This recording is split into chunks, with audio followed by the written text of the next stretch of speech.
black and white, but red all over. This shit was violent.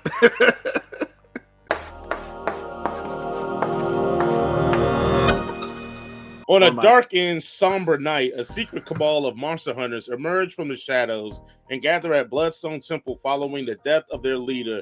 The attendees are thrust into a mysterious and deadly competition for a powerful relic.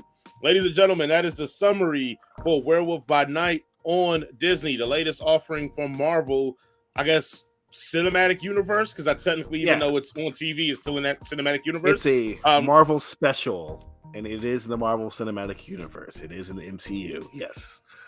All right. If you are joining us for the first time, we do a thing called a one-sentence review, where me and Jason will review this movie in one sentence. Jason, what is your one sentence for Werewolf by Night?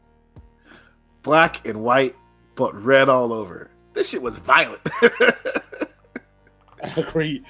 My one sentence review for Werewolf by Night is somewhere over the rainbow never felt so scary and satisfying. Jason, let's jump right into the plot. I mean, what did you think about how this was scripted, man? I'm unfamiliar with the property, so all this was new to me, so I went in there not knowing anything. I know nothing about Werewolf by Night. I had no expectations for this whatsoever. I honestly didn't even really want to watch it, but you put it on my slate of things to watch, so like, okay, I'm here for it. I do not like things in black and white. I do not like them, Sam. I am, but this was working. It was kind of cool seeing all the various hunters of scary things, like posturing and sitting around here. But then you have your boy Jack Russell, who's just kind of bumbling his way through this. Yes. And it's he's here for a rescue mission, but he's like, did you even have a plan? What was your plan, man? Just walking here, which I guess I don't understand was how they even thought that he was a monster hunter, or maybe he is still a monster hunter. He's just better than the rest of them because they're all So I thought that maybe he took the identity of somebody else, because remember early on he's like, oh, I love your paintings, whatever. And he was like, oh yeah, it's from my tribal or my ancestry or something. I'm assuming he stole somebody's identity to get in there. I don't know, because they all seem to know who he was, but not what he was. Which is, by the way, he's a werewolf, which is cool. and he comes out at night. If you didn't know that, if you didn't know that, he's a werewolf, and he comes out at night. But it's not a whole story plot driven thing. It's just there's a bunch of monster hunters, and there's a monster, and there's a maze, and they have to get a prize at the end. That's it. Look, I'm not gonna lie. I thought this was scripted and written way better than I thought it was gonna be, because I didn't know what to expect. I actually enjoy the aesthetic of it. They really went into the Universal monster, how it was filmed, how it was scripted. The dialogue was very, very punchy. I was blown away by just how the short story felt bigger. And it was, I think it was 50 minutes or something like that. It wasn't long. It was less than an hour. It was maybe at an hour at the most. But I feel like they got a lot accomplished. Yeah. A complete and whole story. You by the end of it, you understand the motivations of at least the two main characters. And also you get the motivations of the monster that they're hunting as well. Which will be for most Marvel fans, they will recognize right away. I don't want to spoil it unless it's in the trailer, but you'll be like, oh, I know that guy. But yeah. Ted is the best. There you go. But was it? I know that's a little. Yeah, they'll know. Yeah. That was pretty slick. I thought only dark mark I have on it is how the brother was treated, but that's gonna be Marvel. They're gonna do us wrong. They gave us Captain America, and they was like, all right, that's enough. Yeah, that's enough. That's all y'all get. I think we made Armor Wars a movie. Be happy. my mark upon it is because they all had such an interesting look. I kind of hated that they're all just basically bad people. I wish that I wish there was just that the whole aspect it's to the death wasn't really a thing, because I'm I would totally watch stuff with all these other characters, and even though you don't really get to know their personality as much, especially the big Viking guy. I can't remember his name. I have it written down. Right. It's Jovan. Yeah, I would like to see like his sort of like backstory. I think that would be fun. But not a lot of people survive this. And I might have missed a scene, and maybe because I wasn't completely zoned in like I usually am on everything. And at least I thought it was. Like, I get it. It was like, go after this, go get the monster, get the Bloodstone. But I guess I just didn't understand why they were fighting each other at that point. I'm like, aren't you guys supposed to be hunting this monster? And you're like, nah, let me trim away the competition. Like, I got that theory. But it's like all of you guys are monster hunters. Like, knocking off your ranks just makes the monsters win even more. Like, that's also a thing. It's like, why are y'all trying to kill each other? Like, I understand they want to get the Bloodstone or whatever, but like the less monster hunters. But then I guess what you're supposed to realize is that they're in it more for I wouldn't say the fame of it because no one knows who they are, but more for the hunt of it aspect of it, other than the aspect of actually trying to fight evil, right? Mm-hmm. Like, because obviously, our monster isn't evil. Obviously, our werewolf person isn't evil, but they're like, we're gonna kill you guys anyway because you're different from us. So, like, yes. In the end of them, these people should die because they are a bunch of bigots. Because not every monster's a bad guy. Man, Dean from Supernatural would tend to differ from you with that opinion. Action Dean's scene. Got some friends that are not. Yeah, well, in the Winchester's defense, everything tries to kill them because they're just such sexy badasses. And drive a very smooth car. Action scenes. What do you think about the action in this one?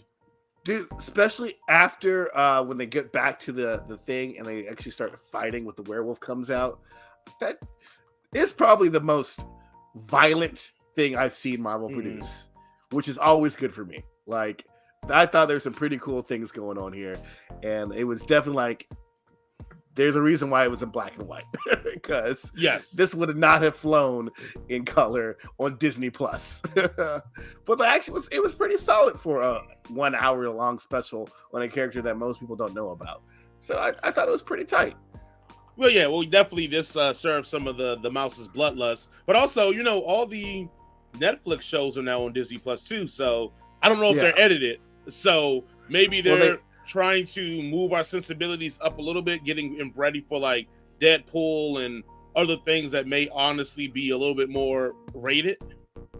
They edited Bluey, so I'd imagine all this stuff is edited too. Touche. I guess lastly then, what did you think of just the overall look of it? Because like you said, I know you're not a fan, Sam, I am, of black and white, but what did you think with this technique? Did you think it added? Did you think it took away? How did you feel about it?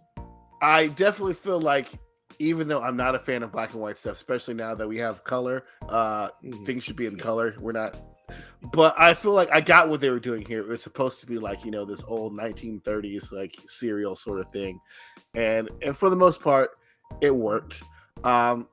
Personally, this could have just been in color. They had Technicolor, the Wizard of Oz.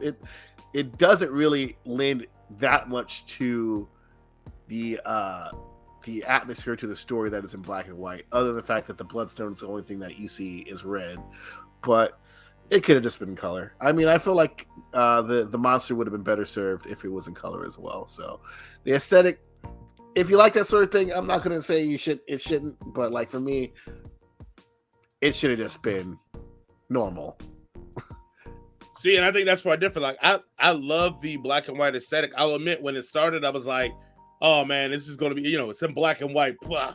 And then I don't mind black and white, but I was like, you don't need this to be black and white. And then as it all went, like, you could have honestly closed your eyes and this would have felt like a radio show back in the golden era. Just the way the lines were wrote and how descriptive they were in their level and influence and inflection and speaking.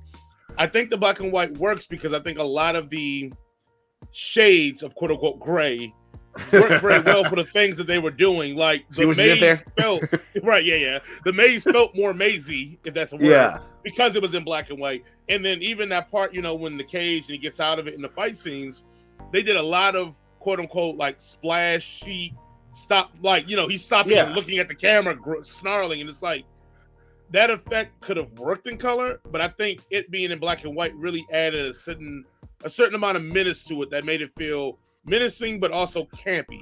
And I think that's the biggest thing in it. Like, this felt campy. I think the black and white added to that camp. Also, I wanted to say that it was the part where they realize that he's a werewolf, they capture him, and he's stuck in the cage with Laura Bloodstone, whatever, and he's like, "I'm sorry, what's that?" And he starts sniffing her. It's like, I gotta imprint on you. Right. Let's make eye contact. It's gonna be cool. I thought that was pretty neat. I never seen nothing like that. and then they try to play him, and he's like, "Nah." Also, werewolves always kick ass over any other creature of the night. We're not breaking this up again. No. Because for some reason you think vampires have to suck dudes' necks. Like, you think that's not it. That's not it. But when you hungry and you stuck on Fire Island or whatever, you're gonna have to suck a dude's neck. That's it. But also, I like going outside in the sun and enjoying a breeze on a sunny day, having a picnic with my family, doing normal shit, having a job, and I could just do that if I was a werewolf, and then have super werewolf powers too. Like, only like technically really closest to the full moon, because the days when you're not close, you're damn near regular. Okay, so it comes and goes. It comes and goes. No control over yourself, so you may kill your loved ones in accident. This ain't like a Teen Wolf situation. If I'm you're not surfing on the top of a van. Look, hey, everybody, guess what? I'm a werewolf. Come Friday, I'm gonna be werewolf mode, so I'm gonna be down in the basement, locked up. Y'all don't need to be around here, okay? Don't come down here asking if where's the remote? Blah blah blah blah. No, I'm a fucking werewolf. I will eat you. Leave me alone. Leave me alone. All right, let's go to our rating system, ladies and gentlemen. We do have a rating system here. If you're joining us for the first time, if we like something, we call it a head or we give it some head. If we think it's some eye, then we give it a cannon. If we think it's some butt cheeks terrible, we give it that good old circus clown shoes. And so, Jason, what do you give the plot of Werewolf by Night? I think it's a head. I mean, yeah, it's not something like you gotta dig deep into, but it works just perfectly for what they're trying to do. Right. So you don't have to deep dope the plot. Got it. Yeah. I'm gonna give the plot. I'm gonna give it a canon, and now granted, I only give it a canon because the plot is very simplistic. It's nothing special. I didn't expect this. It was a lot better than I thought, but I wouldn't tell anybody like, "Oh, you got to see this storyline, how this plays out." It's just a regular, straightforward, bullet through the heart situation. So it's all right for me. Action scenes. What would you give it? Also a head, especially after they turn into a werewolf. All that shit was fun. All that werewolf fighting was so much fun. Like, and werewolves are awesome when they turn into werewolves. I don't care what Jason says. I love werewolves. We disagree on this, the best supernatural creature. So that's where we disagree at. Okay. Only thing better is the motherfucking Frankenstein. We'll say we're gonna share a whole segment to have this discussion. It's Halloween. We might as well have a segment about that. Like, come on, give me your best why vampires work or why you want to be a mummy. I don't know why you want to be a mummy. That's just like nobody wants to zombie. Be a mummy. Nobody wants to be a mummy. Even the one from The Mummy with Brandon Fraser, nobody wants to be that guy either. No, even though he did have some baddies that were fighting over him. That is true in the movie. For me, I'll give the action. I'm definitely going to give it. I'm giving the action a canon, and I'm going to only tell you why. Every woman that they put in these movies or Marvel does has the same exact move set. If everybody does the Black Widow twirl around thing, you can have women do other things. There's other things, self-defense moves that women have, except for a leg twirling around, throwing you. So I'm giving it a canon because of lack of originality for that. In real life, if someone tries to twirl you with their legs like that, you would just pick them up and then slam them on their head. Yes. They would get powerbombed and break their neck. Yes. What were you trying to do? Yes. Hawk smash. Yeah. All right. And then the last one that we talked about, cinematography or the look of it. What would you give this?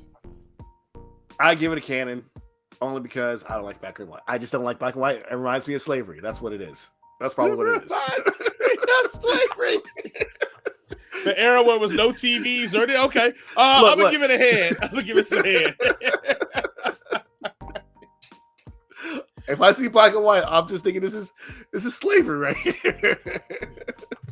Yes, I guess to your point, a lot of black and white movies have had either slaves in them or caricatures of black people that aren't really important. Like, I'm surprised the black guy that looked like Blade wasn't just a white guy in blackface going, "Oh, I sure do love hunting monsters and eating watermelon." Can't wait till I kill that monster and fry it on up and die down. Like, is it gonna come with some chitlins? You ain't gotta give me the whole thing, boss. You could just give me a foot in the snout. Like, yeah, I get you. It makes me almost want to trade my grade, but I'm gonna stay hard with some head on that one. Okay. Don't worry, I didn't give it a circus. Yes, you do not give it a circus. Let's go ahead and jump into our gold teams, man. Let's talk about the gold teams. We gotta do the rating. What do we rate this? We already there. Oh, yes, you are correct. Yeah, go ahead. What, Jason? 1 to 5. What do you rate? 4 out of 5. 4 out of 5. Yeah, out of 4 out of 5. I like that 4 to 5. I'm probably gonna go 3.5 out of 5 on this one. I really did enjoy it though, so don't get it twisted. Thank you all for watching and listening to us here at Head Cannon Circus. This is episode 69, the sexy episode. Yeah. Flex. Sex time to have sex. Okay. Be sure to like, share, subscribe. Find us at all our places. That includes Facebook, YouTube. If you look at our handles, you can get us on Twitter. You can find us also on Instagram. So we are everywhere you want to be at. We'll probably line it up to get some more sponsors. So be on the lookout for that in the next couple of shows. Yeah, absolutely. I think I'm trying to work with In Your Face Art again. We may do another partnership with them, but I'll let you know as soon as we get that going. Next week, we do have a surprise for you guys. We have officially have a new host that's possibly going to be joining us next week. And that's going to be exciting, guys. I'm not going to say who or anything. We're just going to wait till it happens and surprise you guys. And I think the show is now going to be even more dynamic. And you don't have to listen to me and Jason be stupid talking heads. We'll get another person that could be an eloquent talking head to keep reining us in. And to say we're all wrong. Yes, absolutely. Absolutely. And don't forget, again, we are doing our Head Cannon Circus book club. We're going to read Dungeons and Do-Rags again by Ron Dawson. Absolutely. And we have decided, again, because we change the date like every week, but I promise you we're going to keep this one here. We're going to do October 26th as the date. We're going to review Dungeons and Do-Rags by Ron Dawson. Like I said, again, I'm going to reach out to him on Twitter and see if he will join us on the show on the 26th so we can have some fun and review that book as well and watch Jason be like, Arsenio Hall to Ron Dawson's Eddie Murphy, where he going to laugh at every joke and at the end be like, hey, how you get that deal? You're funny, Eddie. Right? Put me in Coming to America. Yeah, exactly. But we'll do that. But Jason, you got any final words for everybody? I think next week we have, or this weekend coming up, Halloween Ends is coming. I know you're going to enjoy that. So make sure y'all go ahead and watch that so Jason can have fun. Whereas just Jason will probably want to gouge his eyes out because it's going to be dumb. Oh, you reminded me of something good. Oh man, I can't wait. Also, next week we will have the finale of Rings of Power. We'll actually review all of it. Ooh, yeah. I think this Friday is the finale, so next week we can review all of it. So that's going to be on the tab for next week as well, with Halloween Ends, and then whatever shenanigans we decide to come up with between then and now. Because you know how whatever we get bullshit that we do. But for my part, always be kind, be considerate, and tip your servers and bartenders at least 20%, if not more, if you can afford it. And if you do see Jaron on the street, the Mario movie's coming out, so he's feeling really inflated. Kick him in the nuts. Nut shots only. Maybe the knee. Make it the knee because he's older and he still needs to pop out a seed. So make it the knee. He's like 40. It's too late for him. Besides, Jesus, we don't need no more Jarons running around here. Well, with that being said, ladies and gentlemen, as always, thank you all for watching. We will see you all next week. And yes, Harry Potter was a slave master.